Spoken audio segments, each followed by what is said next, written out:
So if people are like starting to adopt a fitness training routine, what's the balance between cardio and weight training, and certainly because I think you want to build muscle mass in order to burn more calories.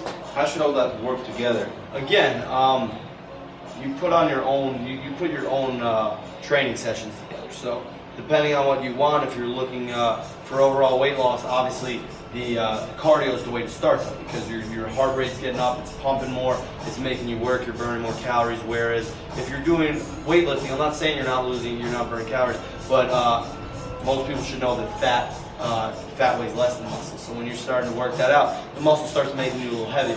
So if you're looking for overall weight loss, cardio is the better thing to start working with. But again, you want to strengthen those muscles because you don't want to just be all skin and bones. So you start working. I usually use a lot of body weight exercises instead of adding too much weight, because using weights, are great for you. And I don't go over my body weight even when I am using some weights, but it starts adding a little more muscle mass on you. So I try to stay lean and strong with my own body weight, being able to manipulate my own body the way I want.